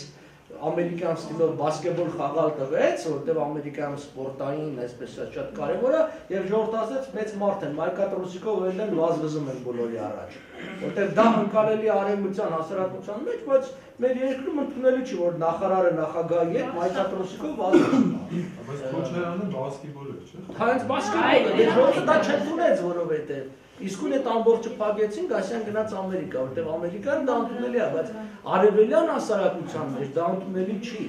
Արևելյան հասարակությունը մի քիչ այլ հոգեբանություն ունի, էլի։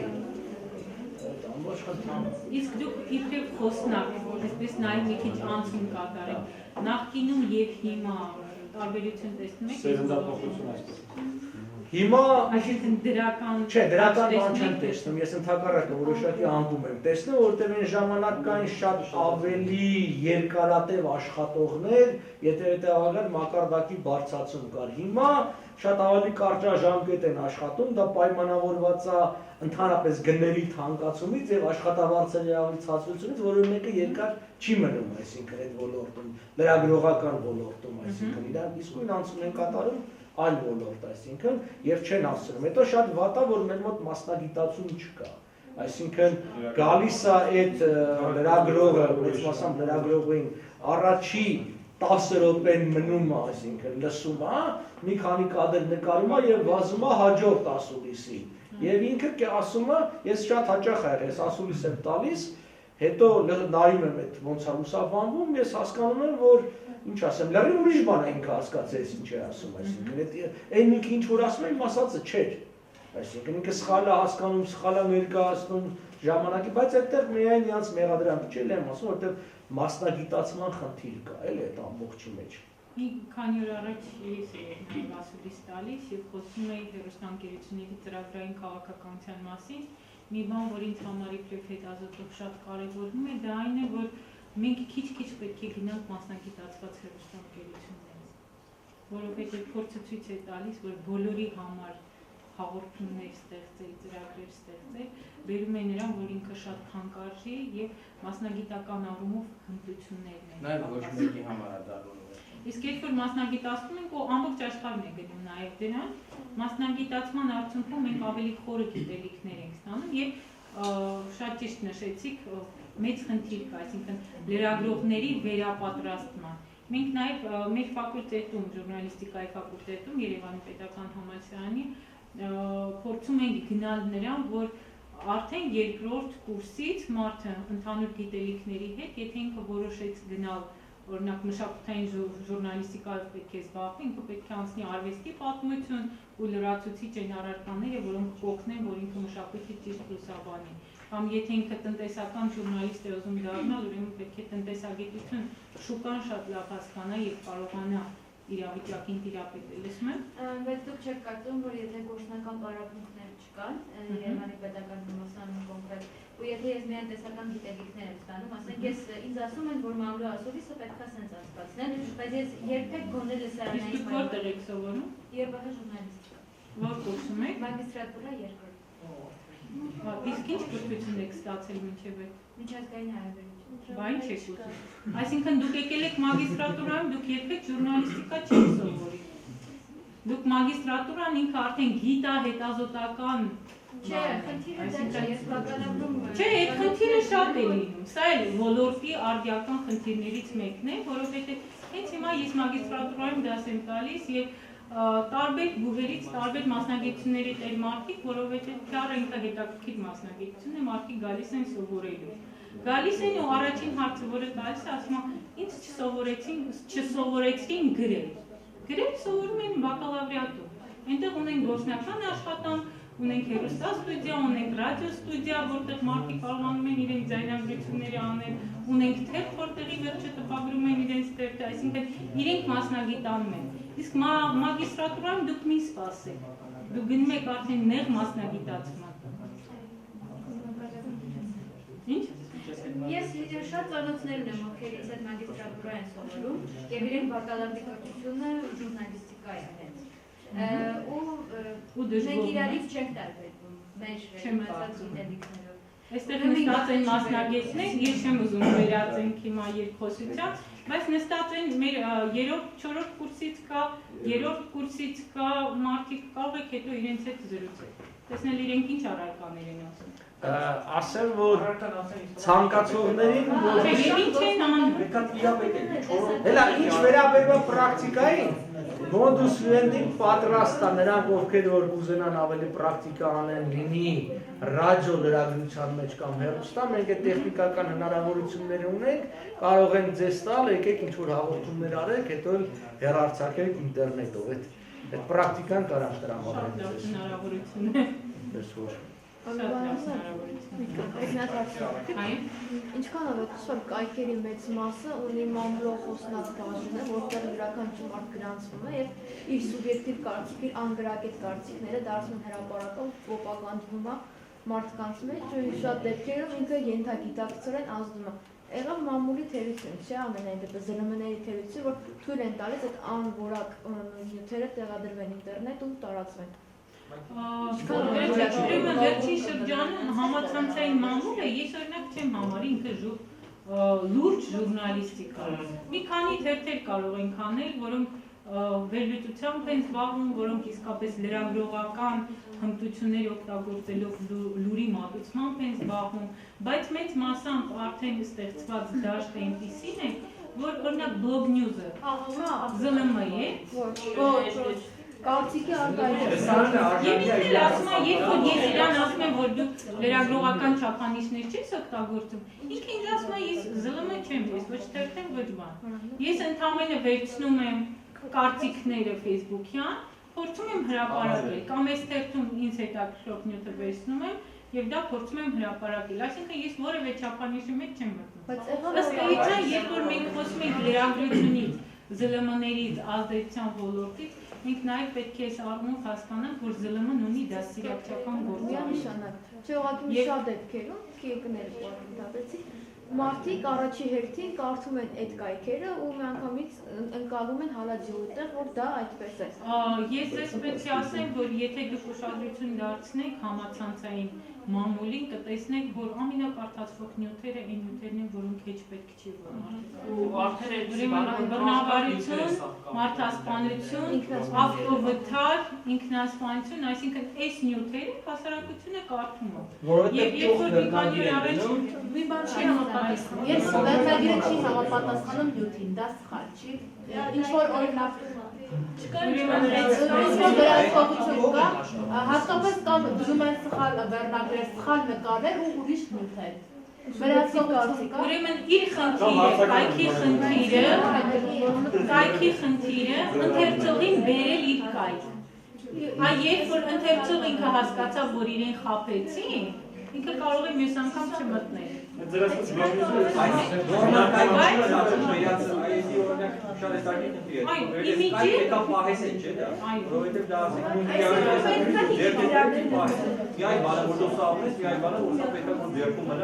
կարծում եմ ամենալավ ազատությունը դա երբ որ կան որոշակի կանոններ եւ այդ կանոններին մենք ենթարկվում։ Որովհետեւ մեր երկրում ազատություն ասելով մենք ավելի շատ այլասերում ենք հասկանում եւ ոչ թե իրական ազատությունը։ Եվ ինչպես ինձ թվում է որ պետք է գրաքննություն Գրաքննություն ազատություն ժողովրդավարի։ Բայց ես կարծում եմ, որ մենք որոշակի օրենք պետք է ունենանք սրա հետ։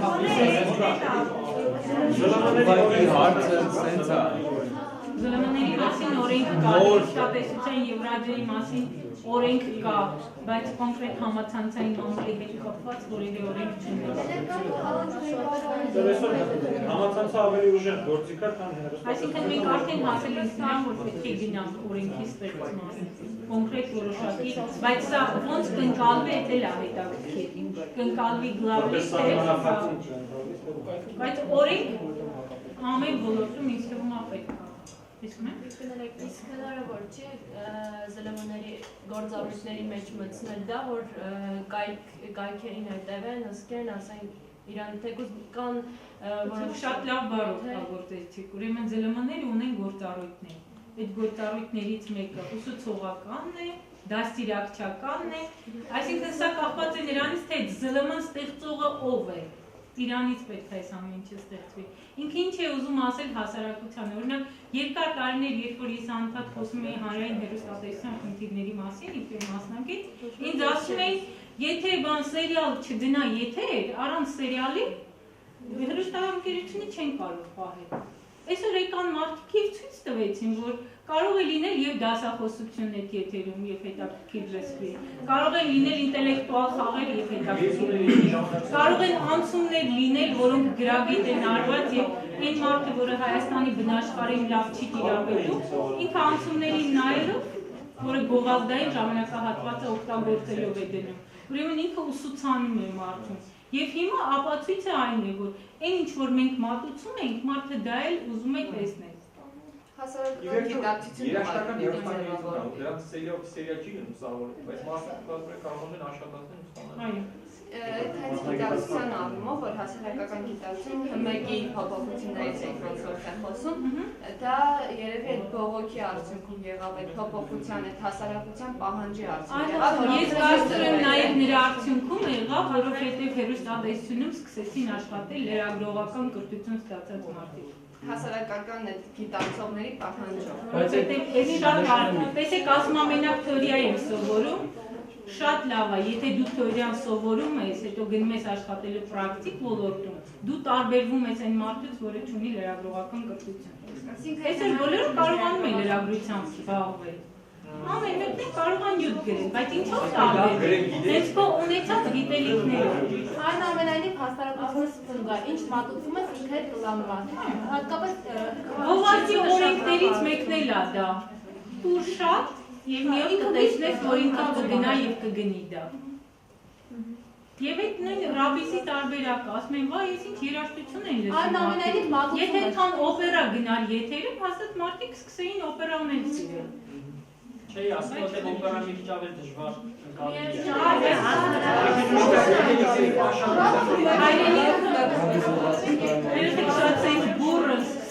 բայց միմյանց հարգելով հայրենիք հեռուստաընկերությունը ժամանակին օգտագործեց այդ տարբերակը դասական երաժշտության։ Եվ պատկերացրեք, որ դիտողականության առումով միջին փուլում է գտնվում, ինչը հետաքրքիր է։ Գտնում եմ, որ մեր հանրային հեռուստաընկերությունը հեռուստաթատրոնն է պակասում, իմ կարծիքով։ Շուտով կլինի։ Հա, որտեղ այդ շատ կարևոր բան է, դաստիարակում ենք, հա, այդպես մատակսերից, այսպես որ սերիալ այն հեռուստաթատրոն։ Կոնե մուլտիկ լինի մատակսերի համար, այստեղ ես որոշակի բաներ փոխեմ անցնել։ Սրան ուշադրություն դարձրեք, երեխեք, կներեք ես բոլորին երեխեք եմ ասում, բայց շերջանքան մարդիկ, որ ինձնից ավակին եմ գուցե և հազակակից։ Եթե ԶԼՄ-ներն արդյունավետ չեն աշխատում, չեն կարող փոխել մարդկանց կարծիքը, կարծրատիպերը, կողմնորոշումները։ Համաձայն եք սրան։ ԶԼՄ-ներից մասա, ինչի Պարոն Պապյանը գանչանակամ նշեց, թիրախային խմբեր կան, որոնք որ կողմնորոշված են, կոնկրետ այս պատը ենթադրենք սեր գույնի է, դրանց վրա չարժի աշխատել։ Պետք է աշխատեցենք թիրախային խմբի վրա, որ խումբը, որը որ չկողմնորոշված է կամ մարգինալ այդ ոտում է գտնում, որին կարելի է ավելի շուտ կողմնորոշվել ու ավելի ճիշտ ռեսուրսներ ծախսել։ ՀՀՇ-ում շատ ընկերներ ունեմ, ու տարիներ առաջ իմ ընկերներից մեկը ինձ տեսավ, հիմա շատ լավ դիրքերում է գտնվում կուսակցության մակարդակում, վերակենդանացած կուսակցության մակարդակում։ Ինձ տեսավ, ասեց դու մոլորության մեջ ես։ Ես աշխատում էի նախագահի աշխատակազմում մամուլի քարտուղարի օգնականն էի և 3 տարի այդ գործառույթների իրականացնում, այսինքն մամուլի մոնիտորինգներ էինք անում, ասուլիսները նախագահի կազմակերպում, այսինքն այն բոլոր գործառույթները, որոնք կային, բավականին այսպես ծանր գործ էր ու 3 տարվա մեջ բավականին մեծ փորձ ձեռք բերեցի։ Միանգամից հարցադրումներ, որ չլինեն փակեմ այդ խոսակցությունը ասելով, որ դուրս եմ եկել, որովհետև ցածր էր աշխատավարձ։ Եվ ես դրսում միջազգային կազմակերպություններում հիմա իմ համալսարանի դասախոսություններից դուրս նաև ոչ ֆորմալ կրթության մեթոդաբանության տրեյնինգներ անելով ավելի շատ եմ վաստակում, քան առավոտից գիշեր գտնվելով մի վայրում ու որոշակի նաև կանոններ է թելադրում այդ վայրում գտնվելը։ Բայց այն փորձը, որը ձեռք եմ բերել, ինքը բավականին մեծ փորձ էր ու ես չեմ ափսոսում այդ տարիների համար, ընդհակառակը դրա համար շատ ուրախ եմ։ Ու ինձ հանդիպում է մարդ, որը արդեն քաղաքական ասպարեզում հայտնի է ու առաջին բառը, որ ինձ ասում է, ուսանողական ընկեր այնք եղել։ Ասում դու մոլորության մեջ ես։ Առանց բարերի բանի։ Առանց բարերի բանի։ Երբ որ դու փորձում ես հասկանալ ոնց է ինքը ընտանիք կազմել, չի կազմել, տեսնում ես իրան եթերումի վերջը, բայց մարդկային առումով ես ուզում հասկանալ, ինքը քո այդ որևէ կոնտակտ չանի։ Եթե սենց մարդու հետ փորձեմ աշխատել, իհարկե կտապալու։ Այսինքն այն ինչ որ դուք ասում եք, պարոն Պապյանը ասում եք, շատ կարևոր է, որ ժամանակը ճիշտ օգտագործես աշխատելու առումով, ում հետ աշխատել, ինչպես աշխատել։ ԶԼՄ-ներից գաղափարները տարածվում են դեպի կարծիքի լիդերներ, նրանց միջոցով դեպի ամբողջական լսարան։ Համաձայն եք ես մտքի հետ։ Բլոգոլորտներ Հայաստանում զարգացածը ու օրինակ հենց Տիգրան Քոչարյան, Սամվել Մարտիրոսյան ցանկացած մամուլում տեղի հրապարակում իրենք անալիզի են ենթարկում։ Այդ ժամանակ ավելի հասարակայնանում է։ Ավելի հասարակայնում է, իրենք շատ հավաքողներ են ունենում այդ ու նաև թելադրումներ են կարծիքը, դա միաշական է։ Այս վերջին դեպքերը։ Կարծիքի լիդերները կարող են տարբեր ոլորտներում լինել։ Ընտրությունների ընթացքում դուք կարող եք տեսնել հաճախ հիմա որ թաղային հեղինակություններ դու մի դեմքերին ցավոք սրտի արդեն սոցիալիզացիան չկա, բայց դուք կտեսնեիք, որ Քարոզարշավի շրջանում լուրջ ձեռք բերում էր, եթե քո Քարոզարշավի մասնակցում էր Սոս Սարգսյանը, որովհետև շատերի համար հեղինակություն։ Ռուբեն Հաղվերդյանը վերջին տարվա մեջ որոշակի առումով անկում նկատվեց, որովհետև ամեն տարի որ կուսակցությունը փոխվեց, Ինքը հայտնվեց բայց ինքը լուրջ կարծիքի լիդեր է, երեխեք, չմոռանանք սրա մասին։ Ինքը լուրջ կարծիքի լիդեր է, որովհետև սերունդ կա եւ մեր սերնդից շատերն էլ հենց իր երաժշտության տակ են մեծանում եւ ընկալում են այդ բառերը ենթագիտակցում։ Կամ Ջիվան Գասպարյանը հետաքրքիր որը իսկապես ներգործեց։ Բայց ինքը դրա վերաբերյալ նաև մի ուրիշ բան ասեց ես դաշնակ եմ, ուղղակի հիմա դաշնակցությանը երգ պետք չէ, ժառանգությանն էր պետք, ինձ էլ պետք էր տունը սպանեմ, իրանց համար երգեցի, բայց ես դաշնակ որոշակի առումով։ Բայց Չգիտեմ, մարդուսում ու հասարակության որոշակի շրջանի վրա ազդեցություն ես գործում, բայց ճիշտ որ $300 համար չգիտեմ այդպես բաներ։ Իհարկե դեպքում մարզումի համեր։ Տեսեք շատ կարևոր է քո ծանրակշռությունը, ինչքան է դու կլինես, այդքան է Դժգոհության մեջ կամ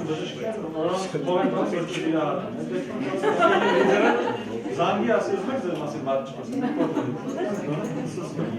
Դա էլ կա լրագրության մեջ շատ բաժ է։ Մյուս երկկողմանի հոսքը տեղեկատվության։ ԶԼՄ-ները ազդում են լսարանի վրա միջնորդ գործոնների օգնությամբ, որոնք կարող են քայքայել եւ փոխել տեսակետները, մոտեցումները, նպաստել լսարանի վերաբերմունքի փոփոխությանը։ Համատեղ եք սրա։ Որոնք են միջնորդ գործոնները։ Որոնք են միջնորդ գործոնները օրինակ։ Ով ինչպես հասկացա։ Ինչու մարդիկ են երևի։ Նույն ինքը ԶԼՄ-ները, այլ կազմակերպությունների կամ ասենք Էլ ինչ կարծիք։ Իրաց ներկայացուցիչները։ Կարողպես է քննարկներ, ասենք քարոշչությունն ինքն էլ կարող Միջնորդ գործոնները նաև կարող են կարծիքի լիդերները լինել։ Այլ կարծիքով լիդերը, որը Այսինքն բոլոր ով էստեղ կարող է միջնորդի դերում հանդեսվալ, նրանց միջոցով մենք փոխում ենք։ Գործողության արդյունքում էլ, որոշակի գործողության արդյունքում էլ մենք կարող ենք կարծիքի վերաբերմունքը փոխել։ Միջնորդ գործոնների վրա կարող փաստարկումներ հա դրանց թվին ասել։ Կարող եք։ Դրա համար ինքը դրված է ճակերտների մեջ, այստեղ յուրաքանչյուր ընկալումային ինչ որ ինքը այդ պահին անում է։ Ուսանողը աշխատում է որևէ վայրում, այսինքն ոնց կարող է տպավորությունը փոխել, ազդեցությունը փոխել։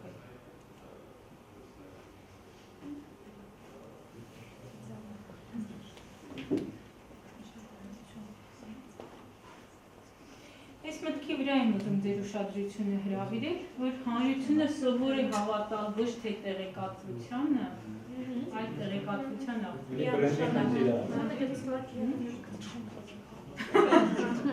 Սլակը դարձել է վատ բրենդավորված ապրանք, բայց ամենագիտելիների մեջ է, եթե խոսում ենք։ Տեղեկատվությունը պատրաստելիս կարևորվում են հետևյալ հարցերը։ Իսկ պետք է մենք մեր առաջ հարցադրումներ ունենանք եւ փորձենք պատասխանել դրանց։ Ինչի համար, ում համար, ինչպես, երբ եւ որտեղ։ Երբ ասում ենք ինչի համար կամ ում համար, պետք է ակնկալենք սպասվող արդյունքը որն է։ Ով է քո լսարանը, թիրախի մասին ենք խոսում, ում համար ենք նախատեսել այս տեղեկատվությունը, տեղեկատվության տարածման եղանակներն ու խողովակները որոնք են, եթե մենք որոշում ենք, որ սա հեռուստատեսությամբ պետք է տարածենք, հեռուստայի եթերում, ելույթներում, այսինքն հրապարակային ելույթներ պետք է ունենան, ուրեմն այդպես։ Եթե որոշել ենք համացանցում, օրինակ, առաջ մղման գործիքներ օգտագործելով տարածել, ուրեմն սա էլ այս խողովակ կարող է հանդիսանալ։ Ինչպես? Թենդեր, ապիշաներ։ Այո, վահանակներ ամեն ինչ այստեղ կարող է տեղ գտնել, բայց մենք խոսում ենք կոնկրետ հաղորդագրության մասին, որը տարածում է։ Օրինակ այսօր հոդված եմ գտնում ցանկացած ինտերնետ կայքերում նյութի տեսանկյունից հոդված երբ որ կարդում ես, հոդվածի որոշակի չափանիշներ պետք է, չէ՞, ամենատարական չափանիշները ում որտեղ երբ ինչ հարցերի պետք է։ Այսինքն որ այս հոդված կարդում, օրինակ մի անգամ հոդված էի կարդում, գրված տեղի ունեցավ երաժշտական մրցանակաբաշխություն տարվա լավագույն երգչուհին տվեցին, բայց ինքը գրված չի որտեղ են դա տվել, ով տվել, ինչպես տվել, ու ես չիմացա այդ ինֆորմացիան լիարժեք չէ։ Հաճախ կմարտա, ընդ որում պետք է ասեմ, որ լուրը ամենաբարդ ժանրն է։ Բոլորը ասում են, այս ինչ հեշտ է, բայց գործակալությունում աշխատող մարդկանց համար շատ բարդ է։ Եթե թերթում դու կարող ես գալ ու քո ձևակերպումներ անել, նկարագրական գործիքներն էլ օգտագործել, ապա լուրի համար շատ է կարևորում հակիրճ ներկայացնել այն ամբողջական տեղեկատվությունը, որը տեղի է ունեցել։ Եվ այստեղ նաև կարևորվում է lead կոչվածը, թե ինչպես դու ընթերցողին այն կբերես առաջնորդողից կանցնես արդեն նյութին։ Եվ ինչպես 5 րոպե։ Եվ տեղեկատվության տարածման, այսինքն տեղն ու ժամանակը, սա է հստակ պետք է հասկանանք եւ որոշենք։ Այստեղ հաղորդակցության հետ կապված կապն է, թե հաղորդակցությունը ինչ է իրենից ենթադրում, որովհետև էլ եմ ուզում նշել, որ PR-ի հիմքը հենց հաղորդակցությունն է։ Ով ինչի ասում, ինչ ալիքով կամ խողովակով այդ կանալ բառն օգտագործում այստեղ, ում ինչ արդյունքով։ Այսինքն այս տարածությունը, հաղորդակցությունը անցնում է։ Զանգվածային լրատվամիջոցի պահանջը։ Եթե դուք որևէ ոլորտում հանրային կապերի մասնագետ եք եւ պետք է տարածեք օրինակ տեղեկատվությունը կամ ձեր միջոցով ձեր հանձնարարությամբ պետք է տարածվի, պետք է մի քանի բաներ հաշվի առնեք, եթե լրագրողների հետ չեք աշխատել կամ լրագրող չեք եղել։ Ինչը որ ԶԼՄ-ի համար առաջինը կարևորվում է թարմությունը։ Հաճախ տեղեկատվությունը համեմատում են ձկան հետ։ Հա, երբ որ մի օր անցնում է, փշերը թողնում են։ Այս դեպքում նաև լուրը։ Եթե ժամանակ անցավ, ինքը արդեն դառնում է փին ինֆորմացիա եւ օգտագործելու համար անպետք է դառնում։ Սոցիալական կարևորությունը, հետաքրքրություն ընթերցողի կամ հեռուստադիտողի համար, մատչելիությունը, ստուգված փաստերը, այսինքն ձեր կողմից տրված տեղեկատվությունը չպետք է անճշտություններ ունենա, կարևորում են։ Եվ արձագանքները, օրինակ, եթե դուք հաղորդագրությունը տվեցիք, դուք ինչ տիպի արձագանքներ եք ուզում ստանալ, արդյոք դրանք կբերեն այն արձագանքները, որոնք ԶԼՄ-ն է ուզում տեսնել։ Հա, հաճախ ԶԼՄ-ն ընտրում է հրապարակել սա, թե չհրապարակել։ Օրինակ, եթե ինքը որոշակի Հայաստանում հիմա, եթե բամբասանքային որոշակի տար կա դրա մեջ, օրինակ մեր մոտ նախագահականի մոտ կանգնած աղբյուրները ասում են, սրա վրա միանգամից ուշադրություն հրավիրեցին, հա, եւ դրա արձագանքները ինչ կլինի, որ լիքը մարդ դա կկարդա։ Բայց ինչքան փաստարկված լինի ձեր նյութը եւ ինչքան նպատակամղված լինի, այս դեպքում դուք էլի կունենաք այս արձագանքները։ Բայց օրինակ նման ձևակերպումների դեպքում ես չեմ շարունակում կարդալ կամ լուրը հաղորդողը խնդրեց չհրապարակել իր ինքնությունը։ Նման բաներից հետո ես փակում եմ։ Բայց հետո 5 օր հետո տեսնում ես, որ այդ ինֆորմացիան ճիշտ է։ Որովհետև դա պետք է տվյալ գերատեսչությանը, տվյալ մարդուն հասարակության հետ մասին ուղղակի ինֆորմացիա հաղորդելու մասամբ համարյա ինքը փչվում է։ Շատ հաճախ մենք երբ որ ինչ-որ բան ենք կազմակերպում, նաև սկսում ենք մեղադրել լրագրողներին, որ եկավ, այսպես արեց, այնպես արեց, վատ վերաբերվեց, չլսեց, թողեց գնաց եւ մեր վերաբերմունքը այդպեսին կարող է լինել։ Լրագրողը պարտավոր չէ, պետք է մենք հիշենք իբր մասնագետներ, որ ուշադիր լսեց ես։ Այսինքն դուք պետք է հետաքրքրություն ներկայացնեք, ուշադրությունը հրավիրեք, որ ինքը լսի։ Այնպես տիպելով չեք կարող։ Թեմային ծանոթ լինել։ Մարդուն այս վարկյանը զանգ են տվել, ասել են գնացեք այս ասուլիսը լուսաբանից։ Պարոն Պապյանը նոր ասեց, գալիս է 5 րոպե, նկարում է ու գնում է։ Ուրեմն սրա համար գործիքներ կա, որոնք կիրառում ենք։ Մամլո հաղորդագրությունը, որը քանի որ մեր ժամանակը շատ էսպես սուղ է, ես փորձեմ նաև անդրադառնալ այն ինչ որ հետո է գալու։ Մամլո հաղորդագրությունը ես միշտ տալիս եմ այնպիսին, ինչպիսին կուզենամ տպվել։ Եվ բոլոր ԶԼՄ-ները տպում են այնպես, ոնց որ ես եմ ուզում։ Այսինքն իրենք հավես չեն անում դրա վրա ժամանակ ծախսեն, ինչ-որ բան ավելացնեն։ Եթե կա նորմալ պատրաստված հաղորդագրություն, այս հաղորդագրությունը հասնում է իր արդյունքին։ այնպես որ սա լավ գործիք է, փորձեք օգտագործել։ Բայց շրջանային ծանոթ լինելը ինչքան ասենք եկել է հարցազրույցի։ Պարտավոր չի։ Չէ, հարցազրույցը ինքը ուրիշ բան է, ուրիշ ժանր է։ Հարցազրույցը 3 փուլ ունի՝ նախապատրաստական, բուն հարցազրույց, հետո արդեն հրապարակումից առաջ խմբագրում կամ մոնտաժում, այսինքն սա լրիվ ուրիշ գործընթաց է։ Բայց եթե դու ասուլիս ես հրավիրել, այստեղ նստած խոսում ես, մեկ եկավ նստեց ու արհամարական վեկացավ գնաց, ինչ պետք է անես։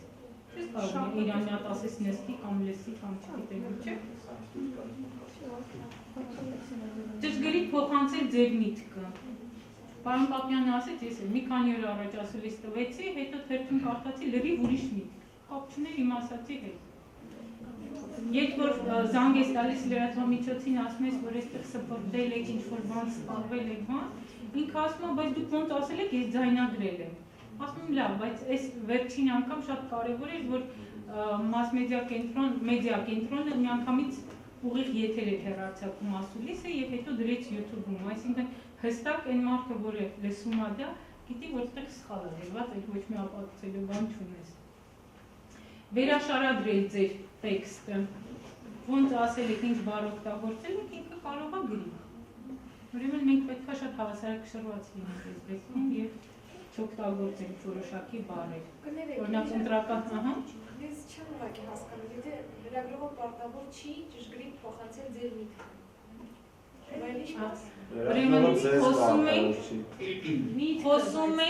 Խոսում ենք հանրային կապերի մասնագետի տեսանկյունից։ Եթե մենք հետաքրքիր ներկայացնենք տեղեկատվությունը, լուրը, հաղորդագրությունը, նա ուշադիր կլսի։ Մենք սա հակառակ տեսանկյունից ենք գալիս, որ դուք հասկանաք ինչը պարտավոր չի անել եւ ինչ դուք պետք է անեք։ Հա, այդ տեսանկյունից փորձեք իրան նայել։ Պետք է այնպես որ ուշադիր լսի, պետք է հնարավորինս մատչելի ասոր թեման։ Թեմային որ ծանոթ լինի, ուրեմն մենք ունենում ենք մեզ հետ եւ նյութեր, եւ պրեսկիտ կարող ենք պատրաստել, որի մեջ տարբեր նյութեր կարող ենք գտնել մեր ընկերության, մեր կազմակերպության ղեկավարի կամ հարցազրույցներ, այսինքն ամեն ինչ կարող է լինել։ Վերաշարադրել ձեր տեքստը, սիրել ձեր կազմակերպությունը եւ գնահատել ձեր գործը։ Սուբյեկտիվ մոտեցում։ Ինչպես? Սուբյեկտիվ մոտեցում չտա։ Եթե այո, իսկապես արեց ծավալ լրագրող է, երկկողմանի տեղեկատվությունը պետք է փորձի մատուցել եւ ոչ թե միակողմանի։ Մենք ժամանակային առումով այսինքն կարող ենք այն թեմայի շուրջ ինչ որ խոսում ենք ասուլիսին, մեր ուզած ձևով համառոտ ուղարկենք պրես ռելիզի ժամանակ, որ կայքերը էլ արդեն տեից դնեն միանգամից։ Ուրեմն իմ փորձը ուղղակի ասեմ, որ նայից օգնի որոշակի առումով, ինչ է, ես 2 օր առաջ տարածում եմ տեղեկատվությունը, որ այսինչ օր, այսինչ տեղը ընդամենը անոնսը, որ տեղի կունենա նման բան։ 2 օր առաջ արդեն տարածում եմ տեղեկատվությունը։ Այդ նույն օրը զանգ է տալիս մասնագետը եւ ճշտում է արդյոք որ լրատվամիջոցը հատկապես հեռուստաընկերությունները ներկա կգտնվեն, որովհետև իրենք առավոտյան արդեն պիտի մինուտկային անում եւ հստակ գիտեն, ով որտեղ կգնա հանձնարարությունները ունեն։ Երրորդ քայլը հաղորդագրությունը տպված է լինում եւ ասուլիսի ընթացքում ով եկավ, այդ հաղորդագրությունը վերցնում է, գրանցվում է, սա արդեն գիտեք մամուլի ասուլիսի կազմակերպման կարգը։ Մյուս ամենակարևոր բանը, որ միանգամից ասուլիսից հետո տարածում ենք մեր տեղեկատվությունը, որովհետև շատ լրատվամիջոցներ կարող են ներկա չգտնվել, բայց եթե իրենց տաս արդեն պատրաստի աշխատանք, իրանք պատրաստ են դա հրապարակել, հատկապես համացանցային մամուլին է վերաբերում։ Եթե դուք այդ պահին արագ հասցնում եք նաև նկարներ անել, այս արագությունը շատ կարևոր է, որովհետև ովքեր ասուլիսին մասնակցել են, նրանք կարող են գնալ էքսկլյուզիվ ինչ-որ բան անել։ Բայց եթե այս մեկը քո հաղորդագրությունը դնի արագ եւ նկարը, ուրեմն ինքը ավելի շատ է ժամանակ շահում, որովհետեւ մարդը, որը նյութ է գրում, ինքը մի քիչ երկար կաշխատի այդ նյութի վրա։ Հասկանում եք իրեն շահագրգռվածությունը, որը կլինի։ Ուրեմն պետք է շատ օպերատիվ աշխատել այս առումով եւ արագ կարող է ասուլիսից ուշանալ ու հոդված գրել, որովհետեւ կարող է ուշ միանալ, այն սկզբի բանը ինչ որ մարդը ասել է, ու ինքը պատճառաբեծի վամքային ճիշտ եք ասում, պատճառահետևանքային շատ բան կա, օրինակ նույն լրագրողը կարող օրվա մեջ 5 նյութ պատրաստի, որը անընդունելի է ինձ համար նորեի կառումով, որովհետև մարդը կարող է 2 ամենաշատը նյութ պատրաստել և այդ ոլորտի մասնագետ լինելով հանդեպս կարող է, բայց երբ որ իրան ասում են 5 նյութ պատրաստի, ինքը պարզ է, որ ամեն տեղից ինձ պրատ ինֆորմացիա պետք է բերի և հաղորդի։ Լրատվության համար շատ կարևոր բան է նկատել, կենտրոն հեռուստատեսության եթերում թեմատիկ զարգացում կա, դուք կտեսնեք, որ հավելվածներ ունի օրինակ կենտրոն հեռուստատեսությունը լրատվական թողարկումների, ագրոլուրը, տեխնոգենը, ինչ ունի, էկոլոգիկա, այսինքն արդեն ոլորտային զարգացում անում, երկիր մեդիան էլ է փորձում տենց անել, օրինակ մանկական հյուրեր ունի, դե Արմյուզը լրատվականն է, ինքը պետք է այդպեսին լինի, իր ամոթ դա անկարելի է, բայց մյուս դեպքերում արդեն հետաքրքիր նախադեպ է, որը կարևորվում է, այս դեպքում մասնագիտանում են ժուրնալիստները նայել։ Ես ցավում եմ, որ շատ բան այսպես չհասցրեցի, լավ կլիներ, որ նաև գործնական աշխատանք, այսինքն երբ որ խոսում ենք նույն հաղորդագրության մասին, ինչ-որ բաների մասին, նաև ինքներդ անեք, բայց պարոն Պապյանին նաև կխնդրեի, որ եթե նման բաներ եք նաև կազմակերպում, փոքրիկ խմբեր լինեն, որ իրանց հետ հեշտ լինի նաև կոնտակտային առումով, ասենց ստացվում է լեսարանային աշխատանք, բայց կարող ենք իրանց կիսել ու հետաքրքիր գործնական մանանել։ Դե դա նկատի կունենանք, մենք Գարունը որոշակի ծրագրեր պիտի անենք, այդ ժամանակ դա նկատի կունենանք։ Հետաքրքիր կլինի, բայց այս էլ կարծում եմ, որ այսինքն որոշակի առումով ես նաև դեմքերին ես սիրում եմ լեսարանին հետևել ու յուրաքանչյուրի դեմքն էլ ինձ համար շատ կարևորվում է այս դեպքում, ես դեզանից մեծ հաճույք ստացա։ Այստեղ բոլորը բնականաբար կամավորներ են, այսինքն մարդիկ եկել են եւ այս ժամին հետաքրքրել են, հետաքրքրված են պարտադրված չէ, այնպես որ եւ կարծում եմ, որ իսկապես հետաքրքիր են բոլորի տանը։